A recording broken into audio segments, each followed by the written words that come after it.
Umeona vile uko na mamlaka? Bwana Yesu asifiwe. Amen. Hata mtu anakuwekea kitu uruke ufundisike. Rudi pale. Vaa mamlaka. Mpaka umelipa mamlaka. Ninapoenda siku ya leo natembea katika mamlaka. Ulionipa chochote, mitego yote ambayo utaniwekea, hiyo mtego itavunjika. Kwa sababu gani? Wewe ni mtu mwenye uko na mamlaka. Tazama, nimewapa kaza komanda. Tazama, nimewapa nguvu na mamlaka ya kutembea juu ya nini? Juu ya nini? Nyoka. Na tena nini nyingine? Nge nini? Ushirikina. Mambo yanaenda viongo na ujui ni nini inasababisha. Tumeelewana? Uchawi ile unajua hapa unaambiwa. Unajua ushirikina si rahisi kujua ni nini. Unasikia tu maisha yetu. Lakini umeambiwa nguvu. Haya, endelea. Nikusema nini tena? Na nguvu zote za yule adui. Na nguvu zote za yule adui. Bwana Yesu asifiwe. Ukivaa hizi nguvu za mamlaka, utembee naye. Hata ndugu yako kama anakuendea vibaya, hata faulu. Kwa sababu gani? Wewe umetembea na mamlaka. Bwana Yesu asifiwe.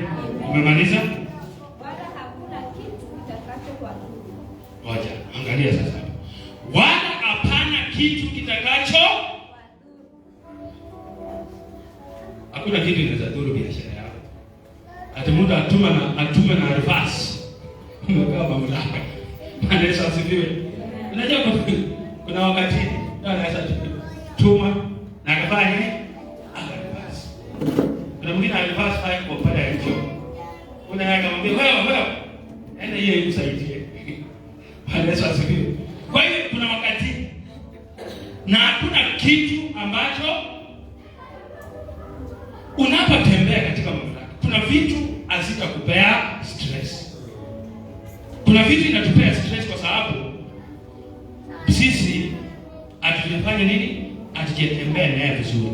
Tukitembea naye vizuri, mamlaka inakujanga kwako automatic. Kumbuka, baada ya Mungu kimamlaka ni nani? Baada ya Mungu ni nani? Wewe. Baada ya Mungu ni nani? Wewe. Baada ya Mungu ni nani? Na maisha yenye unakaa maisha ya baada ya Mungu.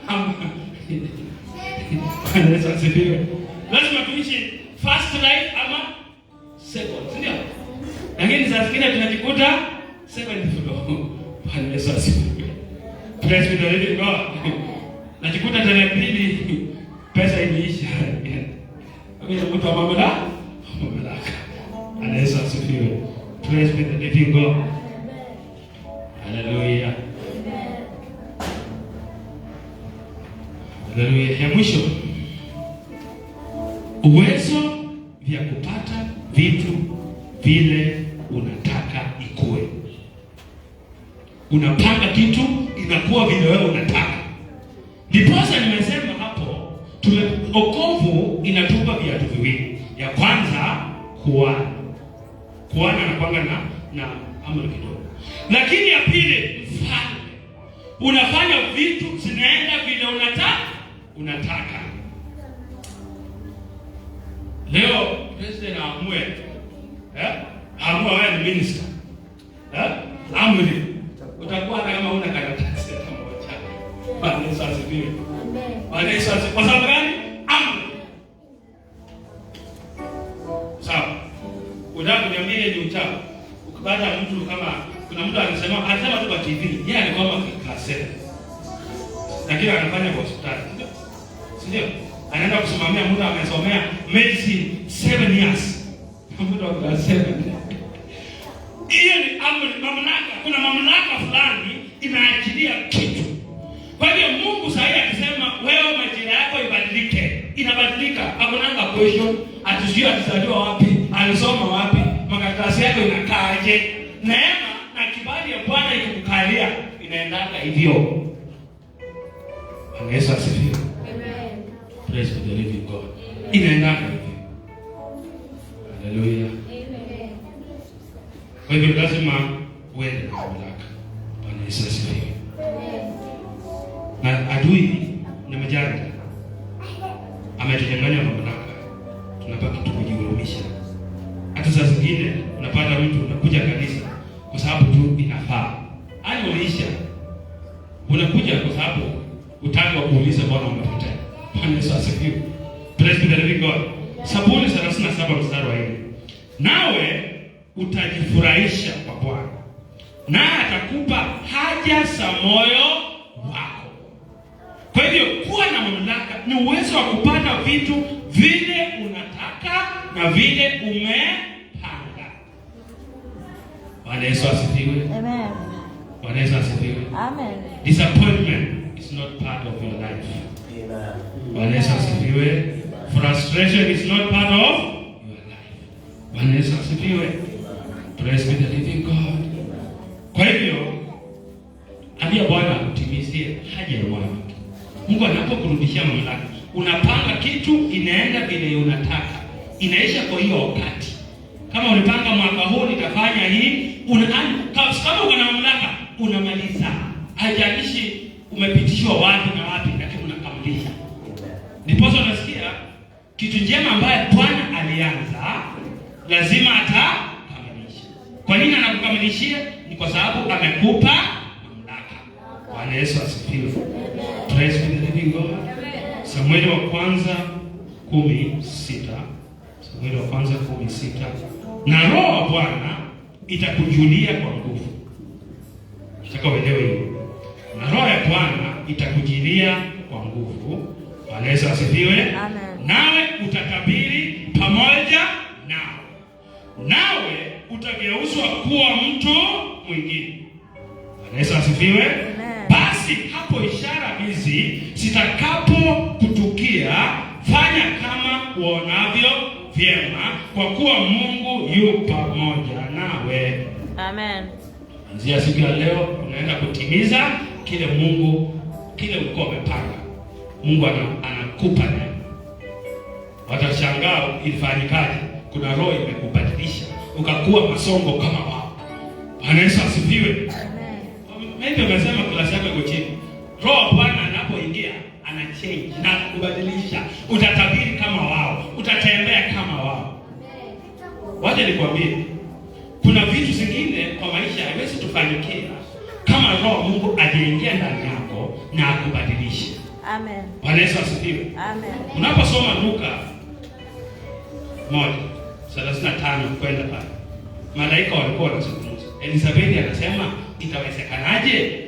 Na malaika akamwambia aje, kuna Roho Bwana ambaye ataingia ndani yako, the spirit of the Lord shall overshadow your weaknesses. Kwa hivyo ruhusu asubuhi ya leo Roho Bwana aingie ndani yako, ageuze mapungufu iwe nguvu. The power of God is made manifest in our weaknesses. Nguvu za Bwana zinajidhihirisha kwa madhaifu yetu. Nikueleza jambo. Unajua, Biblia inaposema nguvu za Bwana zinajidhihirisha kwa udhaifu wetu, haimaanishi sisi ni wanyonge. Biblia inasema kila ambacho wanadamu waliona haufai, hautapata, Mungu anakutia nguvu, anafanya mambo ambayo haiwezekani kwenye maisha yako. Sasa Biblia inasema, je, kuna kitu gani ambacho yeye mwenyewe hawezi akafanya? Bwana Yesu asifiwe. Praise the living God. Kwa hivyo maeneo ambayo Mungu anataka uwe na mamlaka. Ukimiliki haya maeneo utatembea katika mamlaka. Mamlaka auombi upewe mamlaka, unaishi maisha ambayo ina attract mamlaka. Amen. Bwana Yesu asifiwe. Amen. Bwana Yesu asifiwe. Amen. Kwa mfano, jeshi wanapewa heshima kwa sababu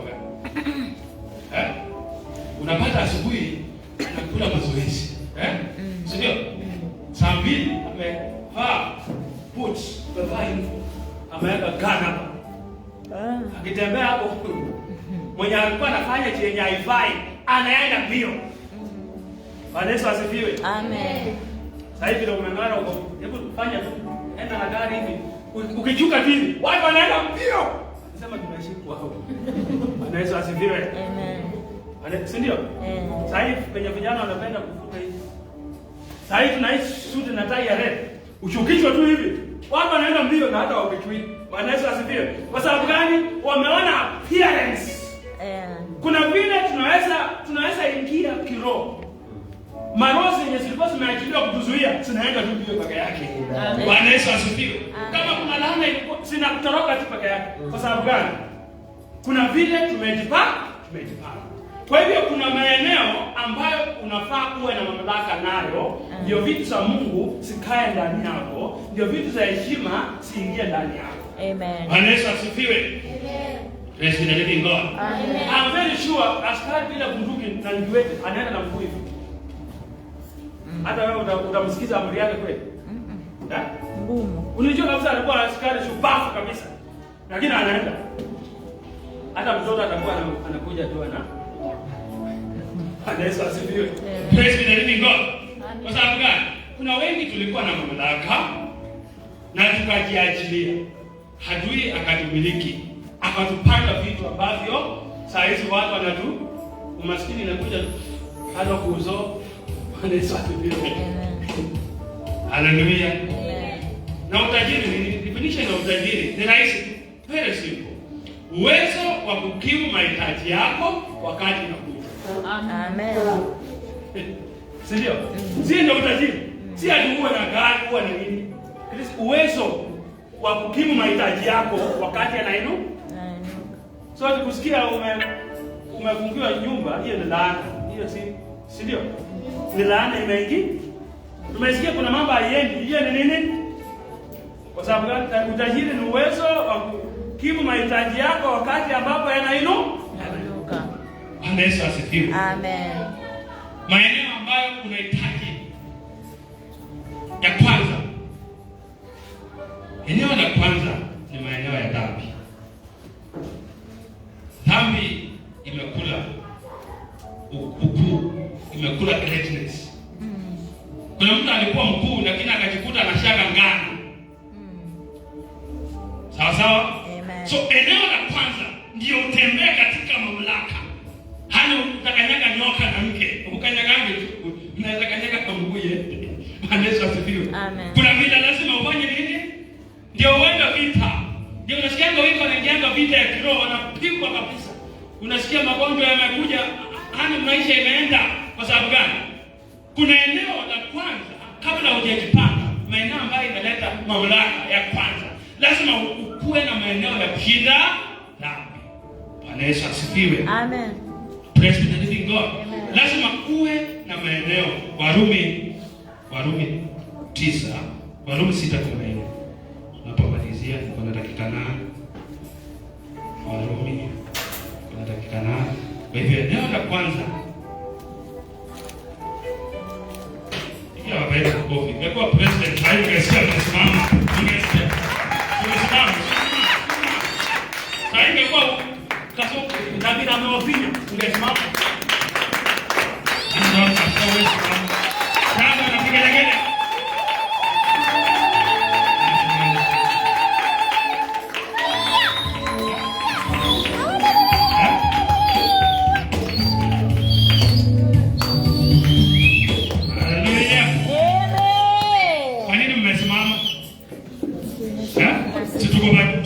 Tuko teachings. Kwa nini mmesimama? Hapana. Mamlaka.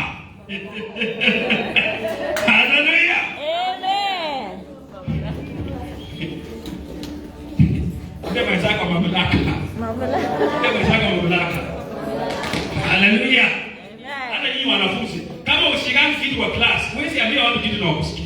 Amen. Lakini kama unakuwa topani, ukisikia tu keep quiet, wananyamaza. Kwa sababu wanaona kuna kitu ndani.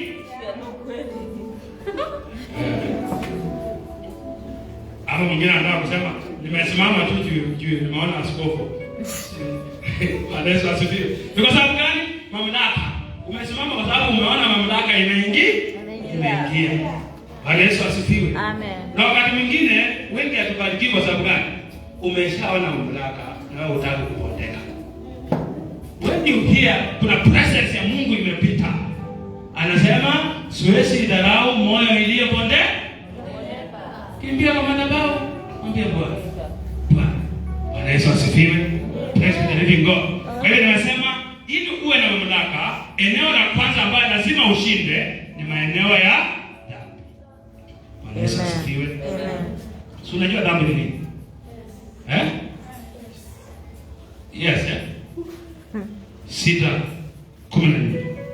Nasema hivi, kwa maana dhambi haitawatawala nyinyi, kwa sababu hamui tena chini ya sheria, bali chini ya neema. Maana nini haitawatawala tena? Wewe. Maana nini haitawatawala tena? Kwa hivyo ili uwe na mamlaka lazima ushinde dhambi. Sawa? Amen. Lazima ushinde nini? Dhambi. Bwana Yesu asifiwe. Praise the living God. Lazima ushinde nini? Dhambi. Hili ya kwanza. Eneo la kwanza. Na nitakusamaraizia dhambi kwa vitu 4. Bwana Yesu asifiwe. Amen. Zaburi 119. Napomalizia 119. Piga mama yetu makofi jamani.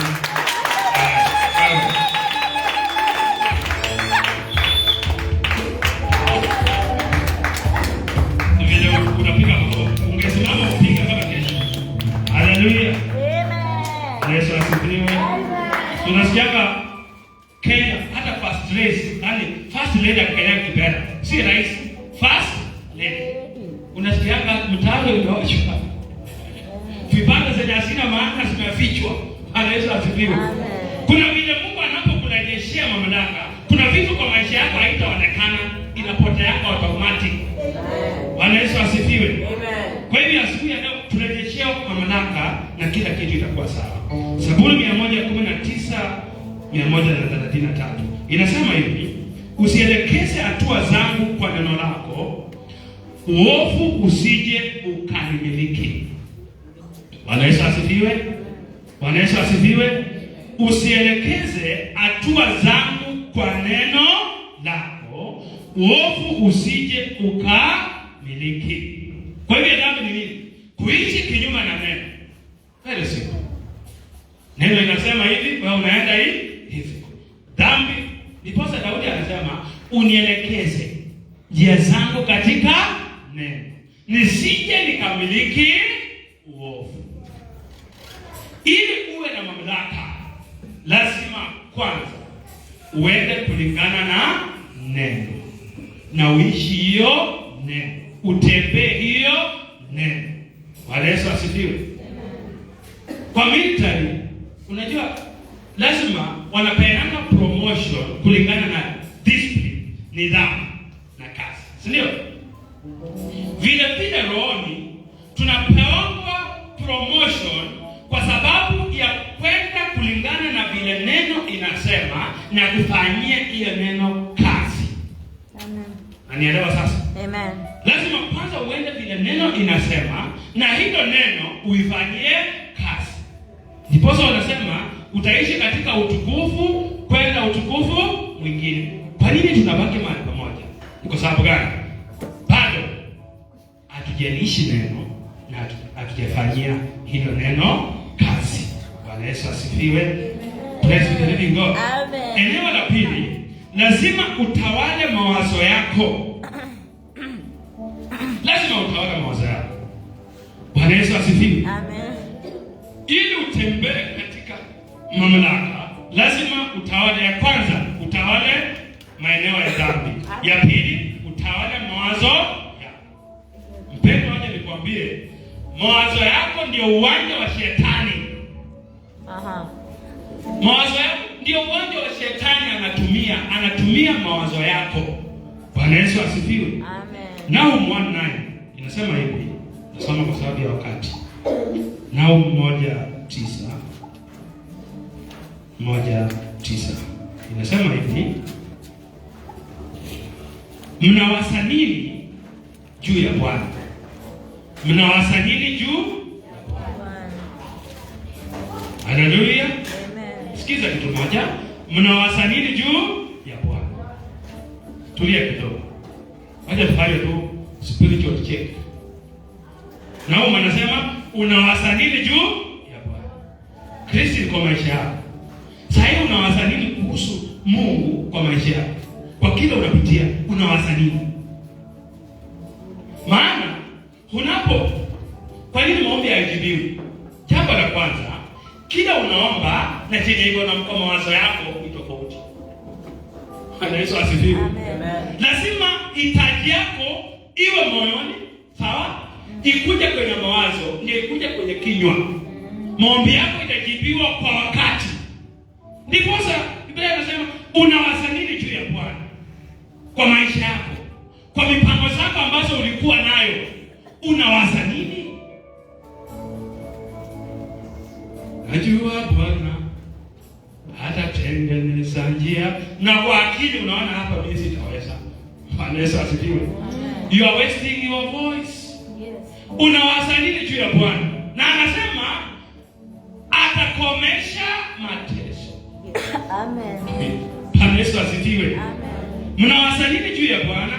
Yeye atakomesha kabisa mateso, hayatainuka mara ya pili. Ni nini unawaza siku ya leo? Yesu mwenyewe aliwakasia macho. Aliona watu wako na mioyo inawezekana. Akawaambia, najua kwa macho ya binadamu haiwezekani, lakini kwa yeye aliyeumba mbingu na nchi ana uwezo wa kufanya, na hakuna jambo lisilowezekana. Yeye mwenyewe amesema siku ya leo atakomesha. Ni nini ambacho imekunyima mamlaka? Ni nini ambacho imekunyima amani ya siku ya leo? Anakwambia yeye mwenyewe hatakomesha. Kumbuka anasema kwamba yeye mwenyewe atasimama na kuirehemu Sayuni. Ni kwa rehema zake ni ya kwamba atuangamii kila siku. Ni kwa rehema zake. Maombolezo 3:22. Ni kwa rehema zako ni ya kwamba hatuangamii. Mpendwa, ni nini ambacho imekunyima mamlaka? Ni nini ambacho imekunyima raha ya wokovu?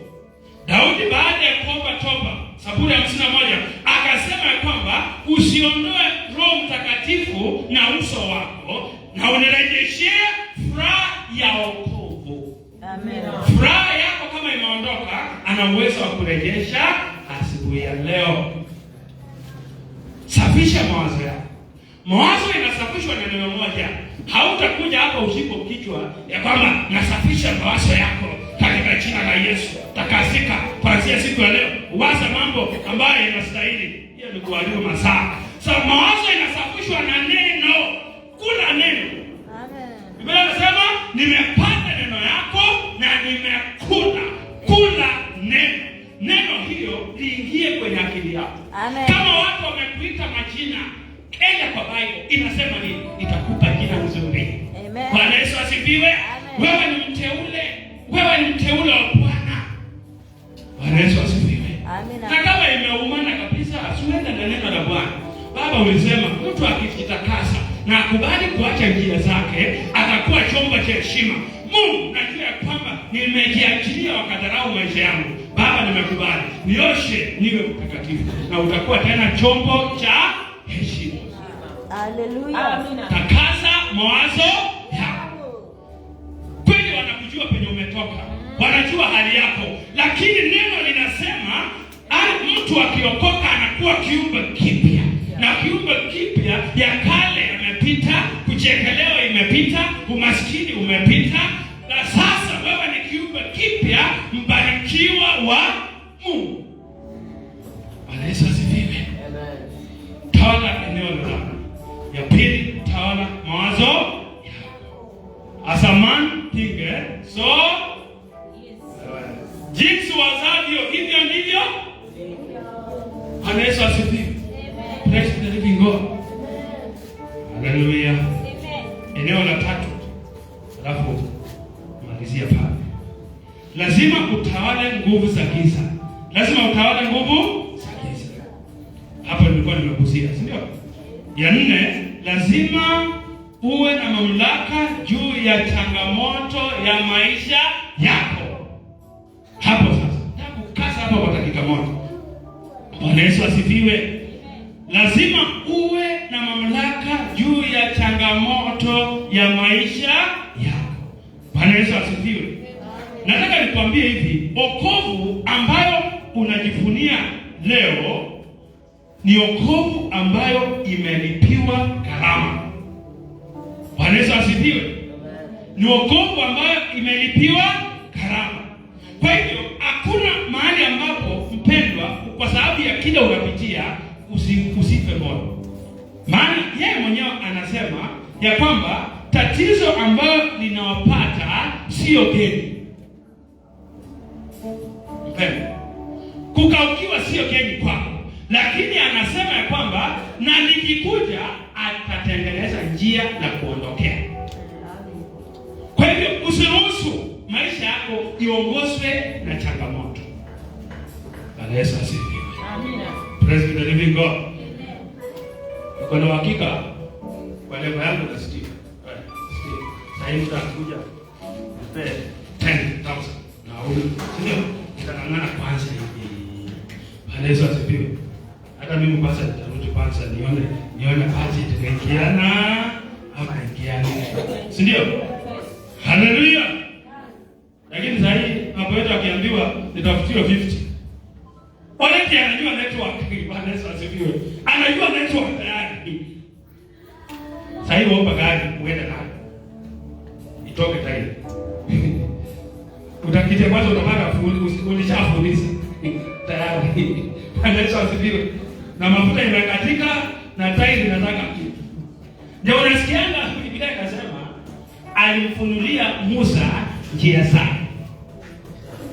Na watoto na wana wa Israeli matendo. Kuna level unafika ya mamlaka, Mungu anakufundisha njia. Sisi wengine bado tuko kwa matendo. Bwana Yesu asifiwe. Usiruhusu changamoto ikuongoze. Tafuta yule ambaye alisema nini kwa changamoto ambayo unapitia. Maisha yetu inaongozwa na kitabu. Hakuna changamoto unaweza pitia ambaye hakuna mtu alipitia kwa hii Biblia. Hakuna. Bwana Yesu asifiwe. Kunayo. Kama ni magonjwa, si kuna mtu aliwacheka. Bwana Yesu asifiwe. Kama ni kuachwa, kuna mtu aliwachika. Praise the living God. Kwa hivyo yeye mwenyewe anasema nitakutengenezea njia. Anasema when the enemy shall come like a flood, the Spirit of God shall lift up a standard for you. Kwa nini tunakwama kwa changamoto? Standard yetu iko chini. Invite the Spirit of God so that the Spirit of God can lift the standard for you. Bwana Yesu asifiwe. Praise the living God. So that the Spirit of God can lift up the standard for me. Bwana Yesu asifiwe. Praise the living God. Nataka usimame ninapopeana silaha ama vifaa ambayo anaweza kukurejeshea mamlaka. Bwana Yesu asifiwe. Anaweza kukurejeshea mamlaka. Haleluya. Anaweza kurejesha mamlaka. Yesu asifiwe. Kifaa cha kwanza, imani katika Bwana. Lazima uamini kile unapitia Bwana ana uwezo wa kubadilisha. Lazima uamini Bwana ana uwezo wa kukurudishia mamlaka. Bwana Yesu asifiwe. Ya pili, haleluya. Unashinda na wewe kuwa kiroho. Maana ya kuwa kiroho ni wewe kuwa moto. Kuna watu hapo waliondolewa kwa moto. Zakaria 3:1. Na hapo Biblia inasema, je, hii sio kinga ambayo ilikuwa motoni? Kuna watu hapo walikuwa wakihubiri, wanahubiri vizuri. Walikuwa wakiimba, wanaimba vizuri. Walikuwa wakitoa vizuri, lakini walitolewa motoni. Leo unarejeshewa mamlaka, unarejeshwa kwenye moto na unarejeshewa mavazi ya heshima na mavazi ya utukufu.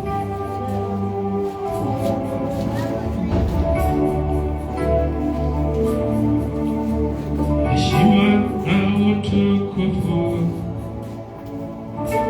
ni zako Bwana. Heshima na utukufu ni vyako Bwana. Heshima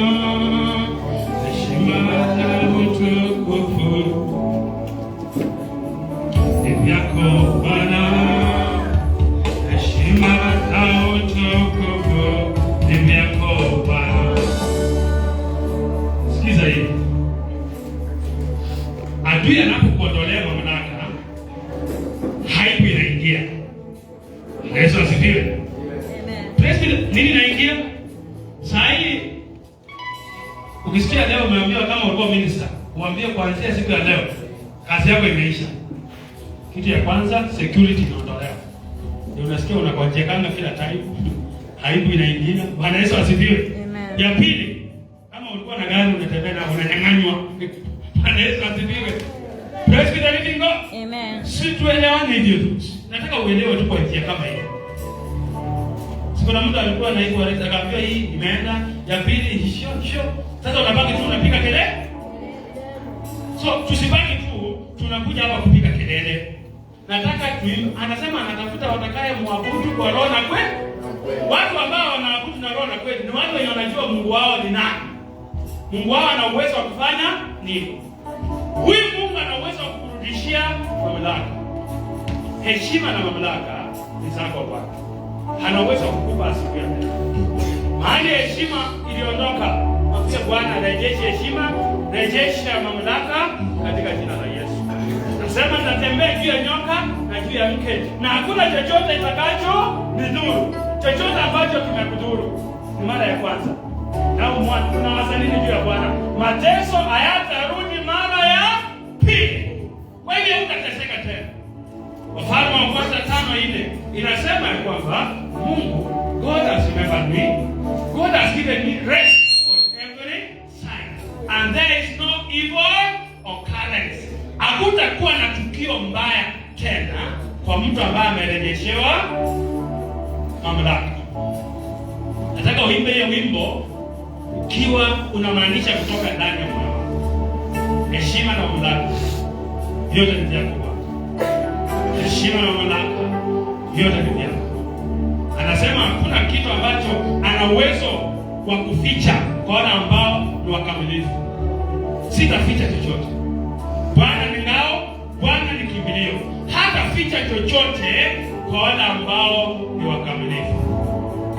Bwana hawezi ficha heshima kwako asubuhi ya leo. Kama unahitaji atakupa. Anasema mtakapokwenda kwake, mtafute kwa moyo wenu wote. Ana uwezo wa kuonekana. Ruhusu Roho Bwana aingie ndani yako. Aingie ndani yako. Ya kwamba Roho Bwana atakuja ndani yako na utatabiri kama wao. Ruhusu Roho Bwana afanye kazi kwenye maisha yako. Heshima na utukufu ni vyako Bwana. Heshima na utukufu ni vyako Bwana. Heshima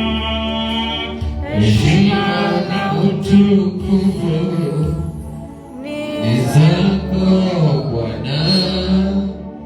Heshima na utukufu Bwana. Heshima na utukufu ni vyako Bwana. Heshima na utukufu ni vyako Bwana. Heshima na utukufu ni zako Bwana. Heshima na utukufu ni zako Bwana. Jamii ni mwalimu wa music. So, bila mnaniimbia, si bila hawa naimba. Heshima na utukufu ni zako Bwana. Heshima na utukufu ni vyako Bwana. Heshima na utukufu ni zako Bwana. Heshima na utukufu ni vyako Bwana. Shule mtarudia kurudishwa bara. Heshima na utukufu ni vyako Bwana. Heshima na utukufu ni vyako Bwana. Heshima